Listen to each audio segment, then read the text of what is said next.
Bonjour à tous et bienvenue dans cette vidéo qui va s'adresser avant tout à des lycéens, puisque nous allons parler de nomenclature. Nous allons apprendre à nommer des molécules, à savoir des alcanes, des alcools, et on va aussi parler d'aldéhyde et de cétone.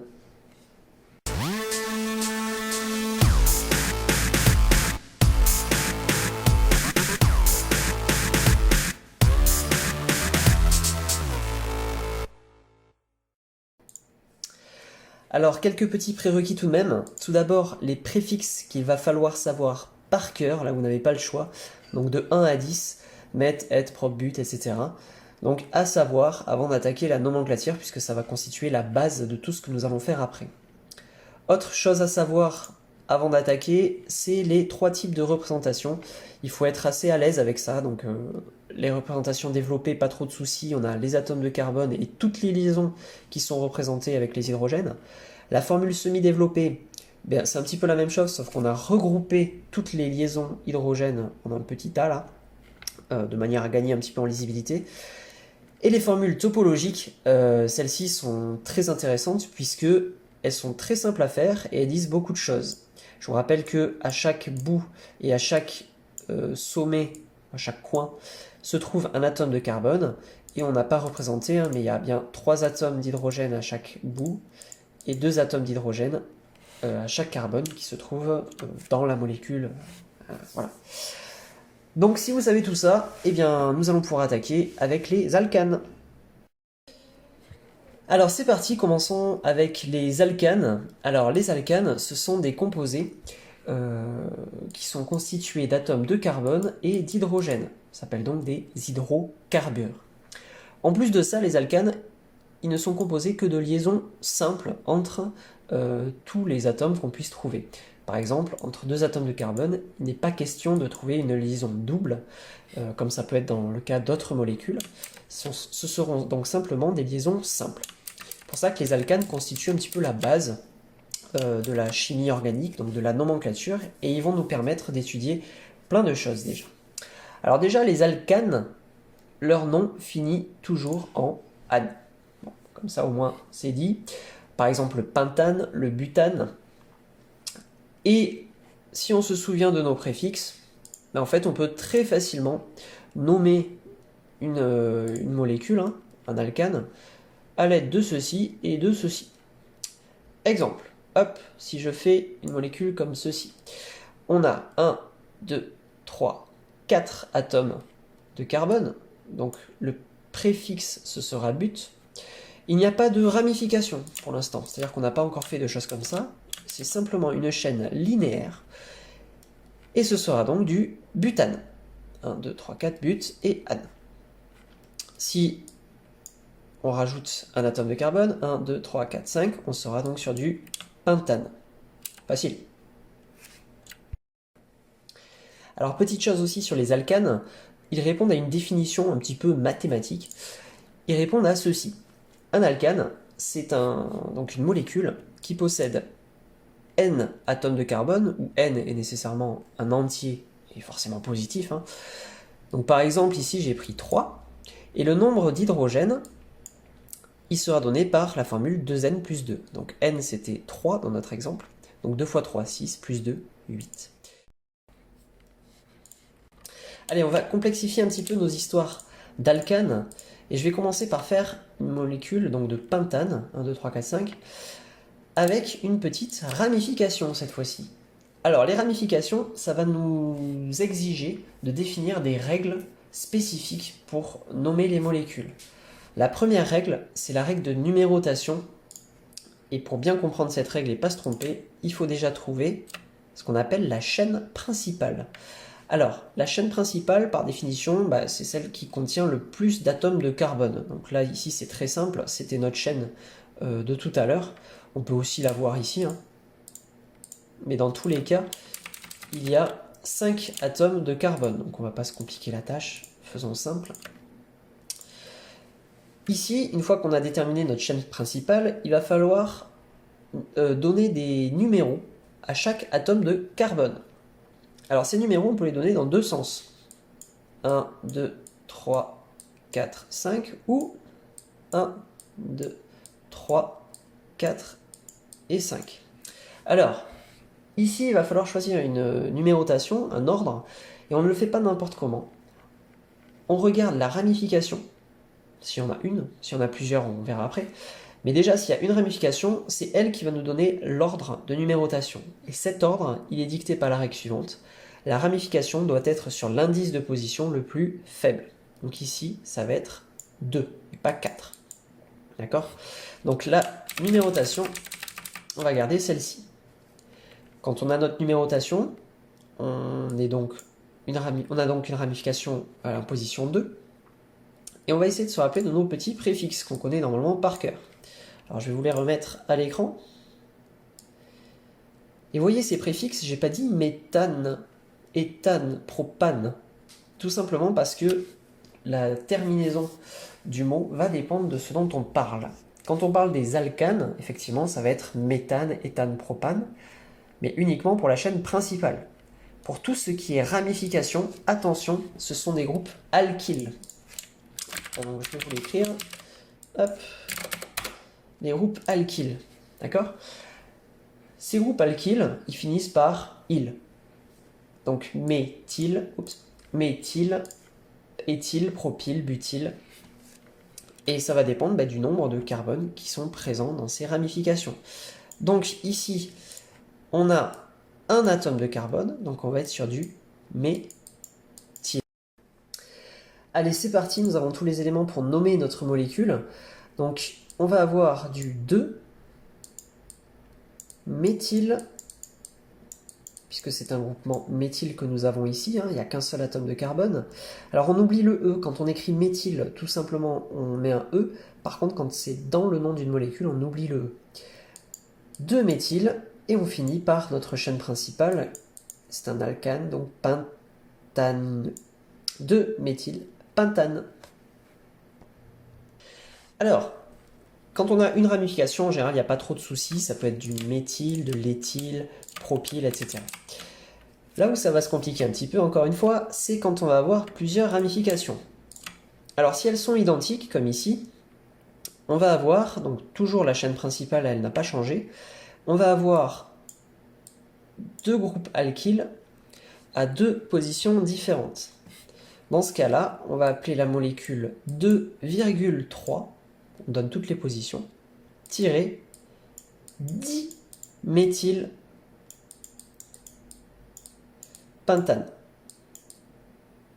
J'écris très très mal à l'ordinateur, vous m'en excuserez. Alors, ce qui m'intéresse, moi, c'est le diméthyle, tout simplement pour dire que ça, ce sont deux groupes méthyle. D'accord? Voilà. C'est une petite subtilité. Alors, voyons maintenant le cas d'une molécule, un peu plus complexe encore, comme ceci.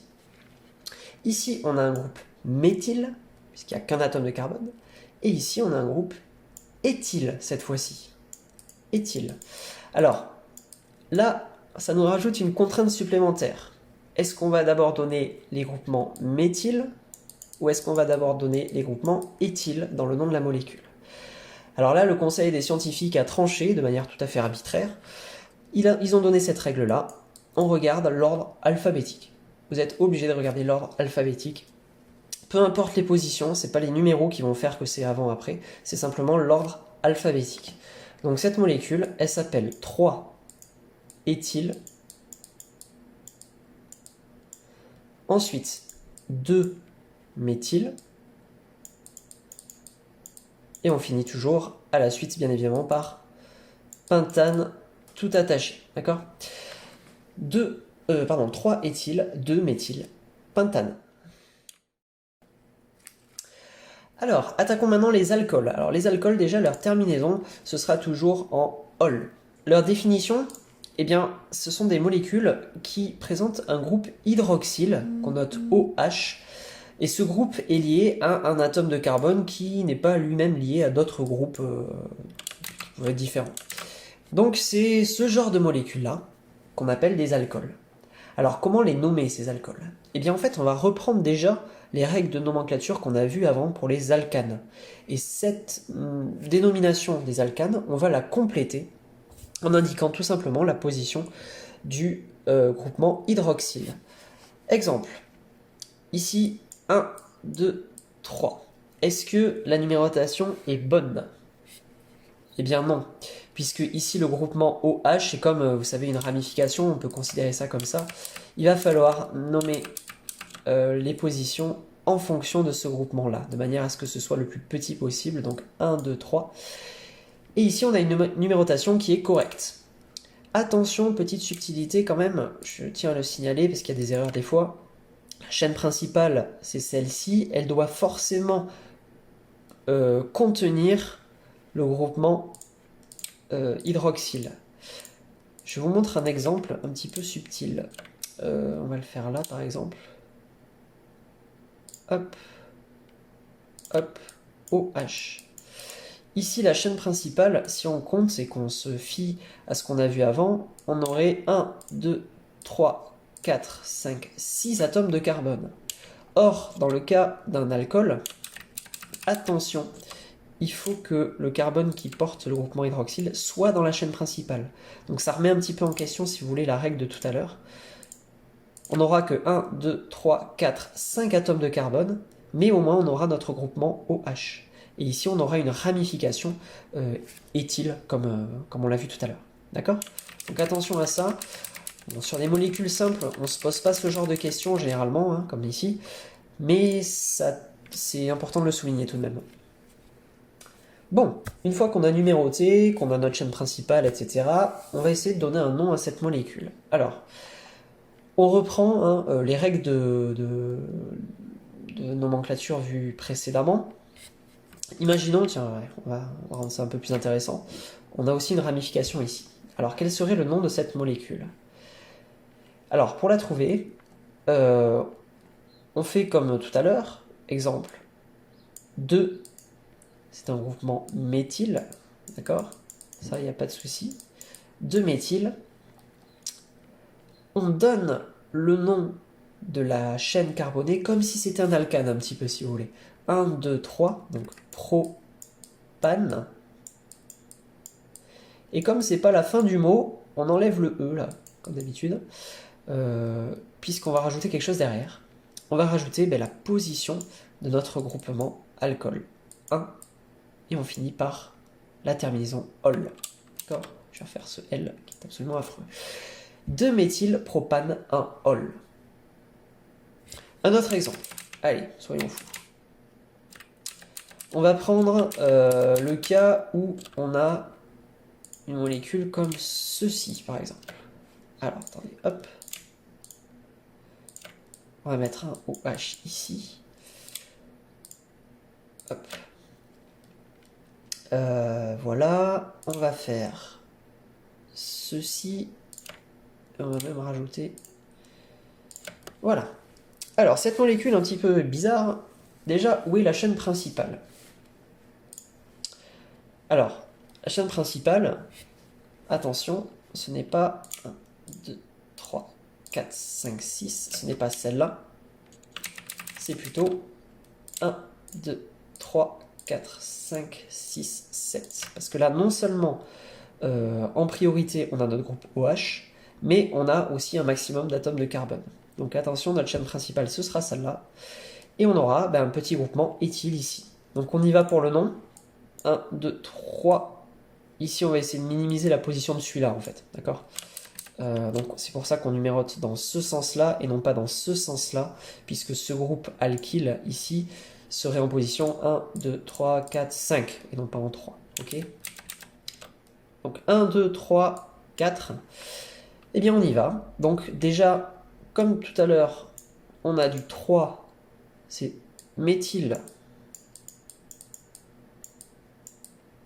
Alors, combien on en a? 1, 2, 3, 4, 5, 6, 7. 7, souvenez-vous, c'est hept. Heptane. On enlève le E, on ne le met pas. Petit tiré, 4 et ol. 3 méthyl heptane 4 ol. Ok? Allez, la dernière chose qui nous reste à voir sur ce cours sur la nomenclature, ce sont les aldéhydes et les cétones. Alors, ces composés, on les reconnaît puisqu'ils possèdent un groupe carbonyle. Le groupe carbonyle, il est ici, c'est un atome de carbone, une double liaison et un atome d'oxygène. Alors, il ne faut pas confondre les aldéhydes et les cétones, et on les reconnaît en fait très facilement. Regardez, c'est assez visuel, hein. Les aldéhydes, ils sont toujours en bout de chaîne, d'accord? Le groupement carbonyl, là, il est toujours au bout de la chaîne. Alors que pour une cétone, eh bien, le groupement carbonyl, il est quelque part dans la molécule, ok? Ce qui différencie les deux, bah, en fait, c'est quand on fait de la chimie, c'est leur réactivité. Ils vont réagir différemment. Voilà, si on a un aldéhyde, une cétone, on va pas avoir les mêmes produits à l'arrivée. Si on le mélange à d'autres produits, l'idée c'est de les distinguer déjà par leur nomenclature, avec le suffixe al pour les aldéhydes et on pour les cétones. Pour les nommer, c'est pas plus compliqué que ce qu'on a fait tout à l'heure. Vraiment, c'est la même chose, ce sont les mêmes règles, c'est-à-dire qu'on part de la nomenclature des alcanes et on rajoute la position du groupement, ce qu'on appelle le groupement fonctionnel. Par exemple ici, bah, c'est 2, sachant qu'il faut que ce soit toujours pareil, le chiffre le plus bas, c'est pas 1, 2, 3, c'est pas 4, hein, c'est 2. Voilà, et on rajoute le suffixe on. Pour les aldéhydes, c'est encore plus facile, puisque les aldéhydes, c'est toujours en bout de chaîne. Et si c'est en bout de chaîne, ça veut dire que l'indice de position, là, ce sera toujours 1. Ce sera même tellement toujours 1 que, pour donner le nom, des fois on enlève le 1. Regardez. Donc on a combien d'atomes de carbone? 1, 2, 3, 4 atomes de carbone. Donc on est sur met, et, prop, but. Donc butane, donc ici. Si on fait la nomenclature rigoureuse, on devrait avoir butane-1 al. Ça, on l'écrit en chimie butanal, tout simplement. Alors, je ne sais pas ce que vous demande votre enseignant, hein. Moi, pour l'instant, je me baserai sur l'écriture rigoureuse pour pas connaître d'erreur. Et pour les cétones, ben c'est pareil, hein. Ici on a 1, 2, 3, 4, 5 atomes de carbone, notre chaîne principale étant ici. Le groupement carbonyl est en position 2. Bon ben c'est parti, hein. 5, on a dit que c'était pentane. Pentane. On enlève le E de pentane. Et on met la position et le suffixe on. Pentane de on. Donc on a fait le tour des alcanes, alcools, aldéhydes et cétones. Sachez donc ça c'est la base vraiment pour comprendre la chimie. Ça peut être un peu compliqué si on a beaucoup de ramifications, etc. Mais les règles qu'ont établies les chimistes, elles sont vraiment là pour qu'on ait un maximum de rigueur et qu'on ne se trompe pas en fait. Si vous respectez, trouvez la chaîne principale en faisant bien attention qu'elle possède un groupement particulier, si jamais il y a un groupement particulier, hein, que ce soit l'alcool ou les aldéhydes et les cétones. Si vous numérotez correctement dans l'ordre, bah, vous n'aurez pas de soucis. Il faut connaître évidemment les préfixes et le tour est joué, quoi, hein. Voilà, bon, j'espère que ça a été clair, que je vous ai apporté quelques informations par rapport à cette nomenclature qui n'est pas facile, hein, de premier abord, mais qui au final, vous allez voir, est tout à fait abordable. Je vous souhaite une bonne journée, bon courage pour ce confinement et puis travaillez bien.